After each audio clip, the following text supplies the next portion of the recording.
लिए नमस्कार है, क्योंकि तुम प्रत्यक्ष ब्रह्म हो। मैं तुम्हें ही प्रत्यक्ष ब्रह्म कहूँगा, सत्य और ऋत के नाम से भी कहूँगा। वे मेरी रक्षा करें, आचार्य की भी रक्षा करें। ओम शांति शांति शांति। This is the invocation of Shantipas. Om, let the sun be beneficent for us. Let Varuna be beneficent for us. Let Arya be beneficent for us. Let Indra and Brahaspati be beneficent for us. Let Vishnu be beneficent for us. Salutation to that Supreme, the Brahman. O air, salutations unto you, for you are the immediate Brahman, the Supreme. I shall call thee alone, the immediate Brahman. I shall also call thee as Rita and Satya, the law and the reality. Let them protect me. Let them protect the Acharya, the teacher. Om Shanti Shanti Shanti. When you pray, you are throwing yourself back into a motherly universe.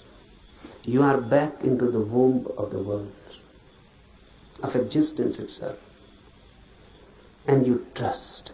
This trust is sown in the prayer. The sun will be beneficial, the air, the earth, everything. All the forces of the universe will be helpful. This is a deep trust. How it works? What is the mechanism of it? Is it that all these forces are going to help you? No.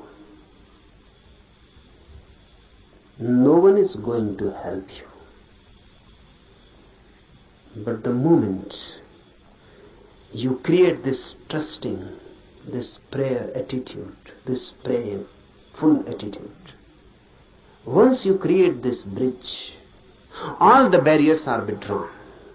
Those barriers were created by you, now they are withdrawn. You are not in a fight. You are ready to surrender. You are not going to conquer. You are ready to surrender. You are ready to withdraw your ego. They are not going to help you positively, but now negatively. All the problems, all the barriers, all the hindrances that were bound to be created by your ego will not be created anymore. Now you will not be your enemy. Understand this deeply. These forces, once taken as deeply related with you, intimate, friendly, homely, and the whole universe taken as a home, a motherly womb, then your fighting attitude dissolves. Then your conflicting mind dissolves. Then your violence, then your ego, the effort to be constantly this or that, the very beginning dissolves. And if you have no ego and a prayerful mind, suddenly, with full awakening, you fall into deep sleep. This is the mystery. Suddenly, with full awareness, you fall into deep sleep. That's why Upanishad has constantly declared that samadhi, the ultimate ecstasy which is achieved by meditation, is just like deep sleep with one difference. And that difference is awareness. In deep sleep you are unaware, unconscious. In samadhi, in ecstasy, you are conscious, aware. But the phenomena is the same. In deep sleep, you become part of the cosmos. In samadhi, ecstasy, you become part of the cosmos. In sleep, you are unconscious. What is happening? In samadhi, you are fully conscious. And once you can become consciously a part of this universe, you have achieved the goal. So from tomorrow morning, we will try to re-enter the womb of the universe by dissolving ourselves, by throwing away the main disease of human mind, the ego, by surrendering, by being receptive. We are not going to conquer the truth. Rather, on the contrary, we are going to allow the truth to conquer us.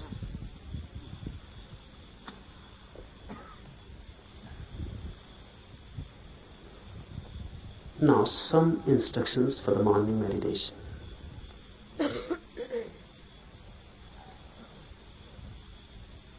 First, don't be serious at all. For this whole camp, don't be serious at all. I consider seriousness to be a fatal disease.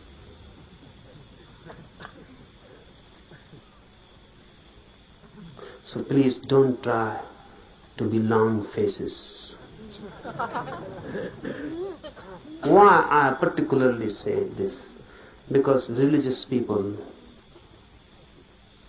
are usually trying to be that.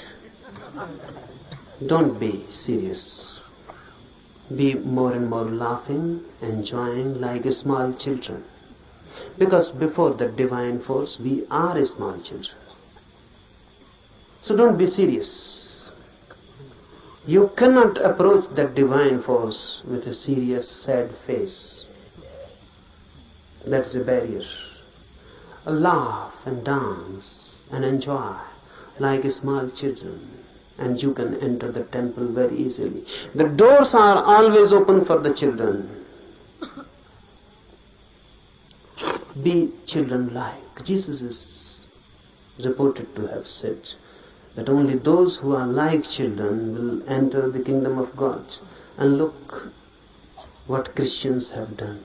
They have created a very serious, sad religion. Jesus on the cross, a weeping religion, crying. Christians say Jesus never laughed. This is unbelievable.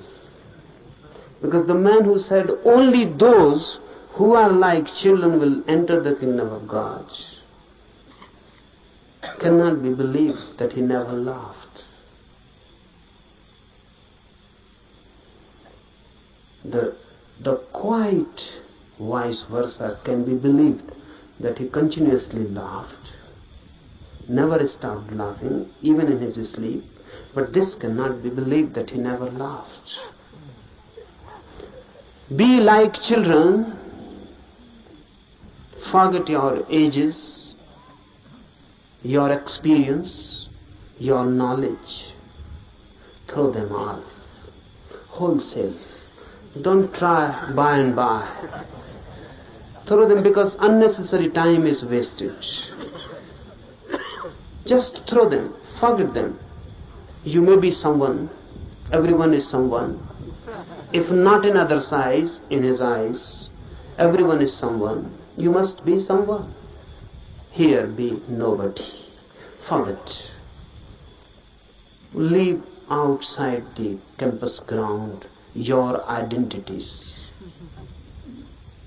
You may be a doctor, you may be a professor. Leave all these diseases outside. You may be a rich man, you may be a politician. There are thousands and thousands types of diseases. Please leave them outside. Here come like small children. Then something is possible. Otherwise, nothing. So first thing, be completely non-serious. Second thing, for all these 8 days, laugh as much as you can. Why? Because you don't know the mechanism of the mind. Suppressed energies can be thrown out in many ways. Laughter is the easiest. Any energy, try it. Someone has abused you, you feel anger coming in, immediately laugh. And the same energy which was going to be anger will become laughter. You are sad, something has happened. The moment you remember you are sad, immediately laugh. Don't wait someone to help you. Laugh. And suddenly you will feel the change, the same energy which was going to take a shape, sad shape, is transformed into laughter. It has been released. So laughter I give you as a technique of release. And don't try to be miser about it. And don't try to find out any reasons for it. No reasons are needed.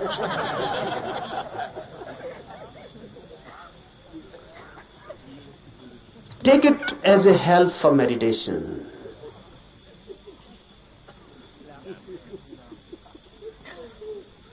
The whole thing takes a different dimension. Thirdly, for all these days to come, remember one thing constantly, that you are to create a situation in you in which the divine can be invited. So don't do anything. Don't behave in such a way that the situation is disturbed. What do I mean? Be more graceful. Be more loving. Be more compassionate. So that you can create a situation in which the divine can become a guest, be a host. Just think of it. The divine coming to you as a guest. What you will do? How you will behave? How you will clean your house? How you will celebrate? How you will create a space in your house?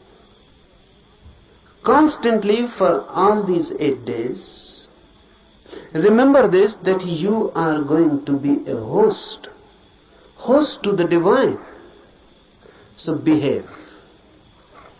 Always thinking of that. Remember, your laughter can become many things. It can be violent. It can be angry. It can be insulting to someone. Then you are not behaving like a host.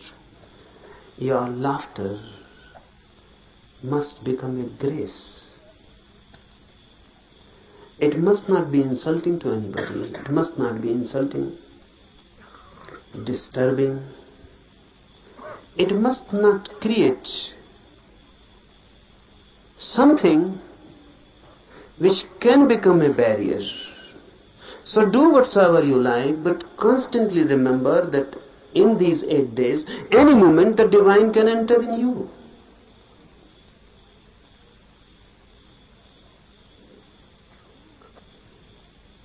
Any moment the divine can enter. So remember that you are ready to receive. Don't talk much, fourthly. Don't talk much. If you can be silent completely, that's better. If you cannot be, then less and less talk. Be telegraphic. Use as many words are absolutely necessary. That will conserve energy. Our talking is much a wastage. Conserve energy. Don't talk. Don't read. In the morning we will be doing meditation, in the afternoon, in the night. The remaining time, be more and more silent, happy, blissful. Sit somewhere, don't waste time in talking, and just wait. Remember this word, wait. Everyone knows the meaning, but no one knows the experience. Sometimes when you really wait, you are waiting for your beloved or your lover to come. You are a different man. A different quality enters in you. You are waiting for your beloved. Someone passes by the door, you just become eyes. The whole energy is transformed into eyes. Someone knocks on the door, you become attentive. The beloved may have come. Even the rustling of the leaves outside, dry leaves falling on the ground, and you feel the beloved has come. You are constantly alert. Alert, but not tense. Alert, but waiting.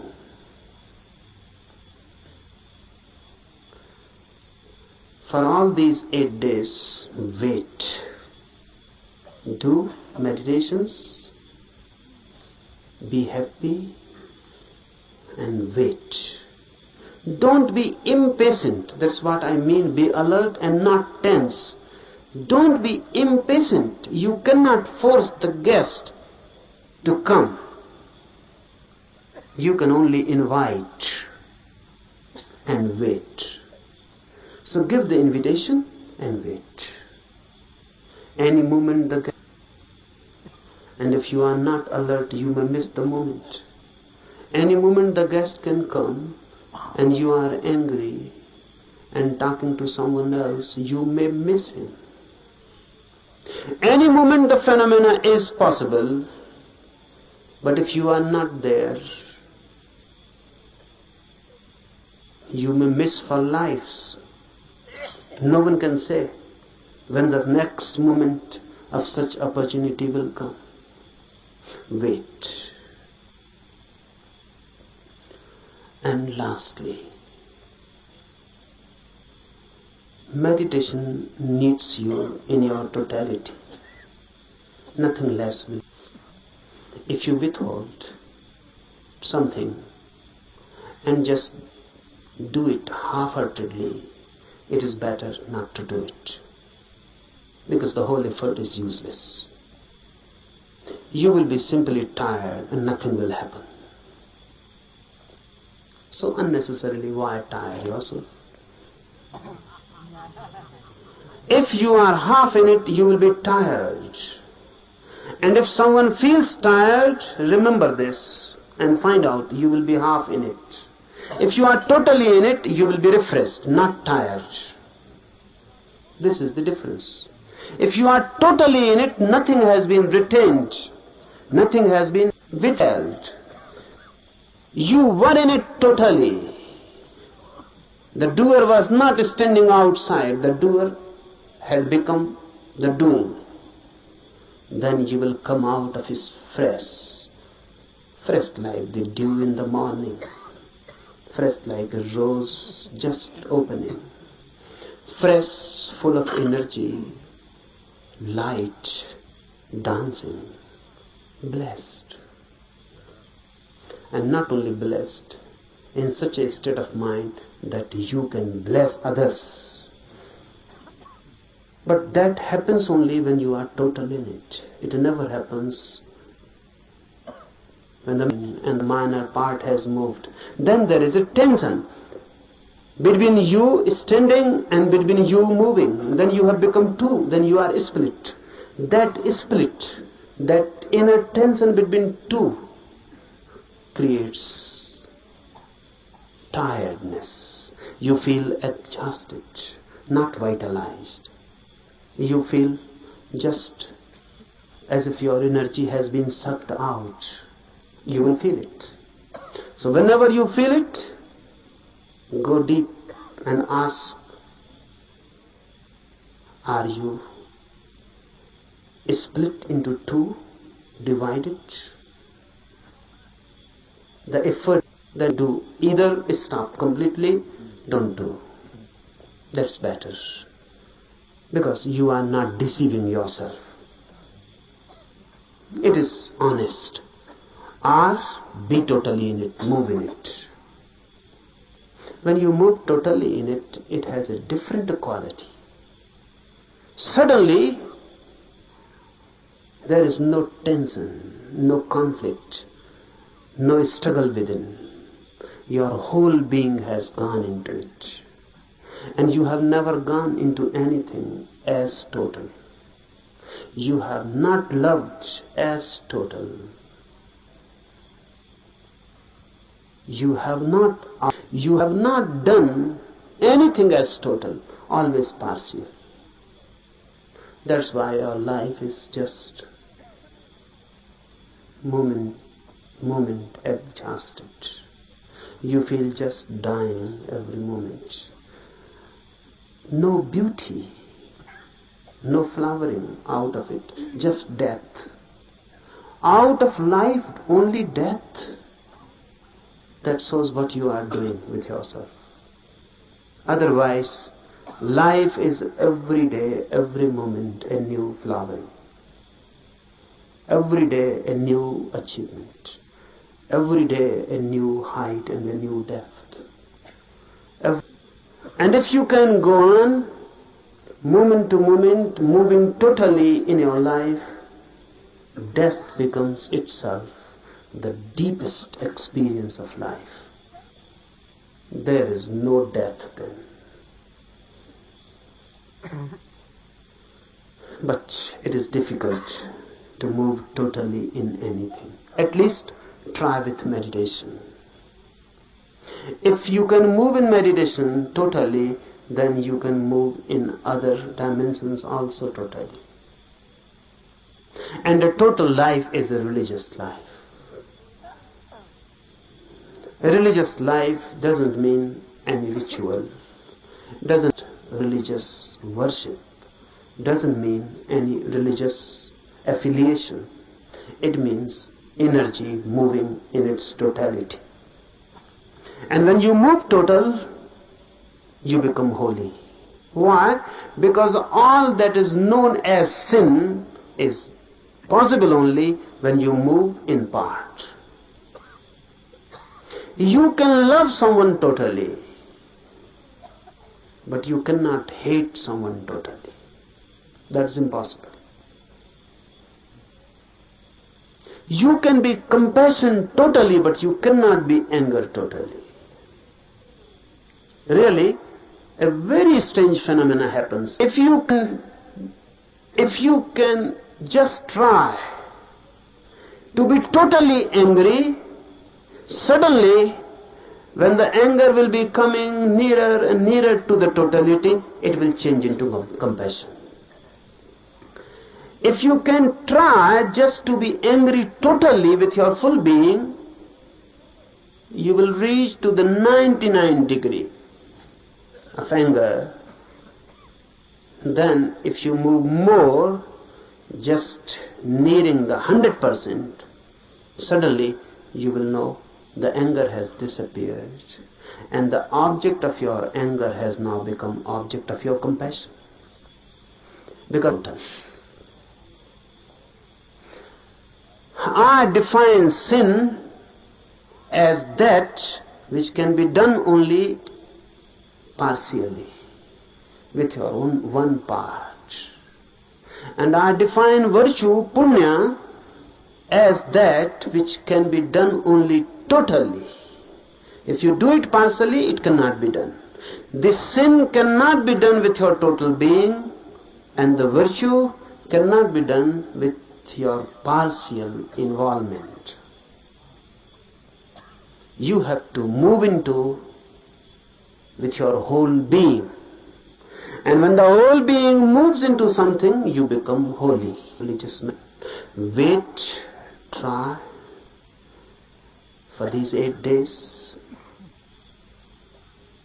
This thing, the happening, is possible for everyone. It is also for you.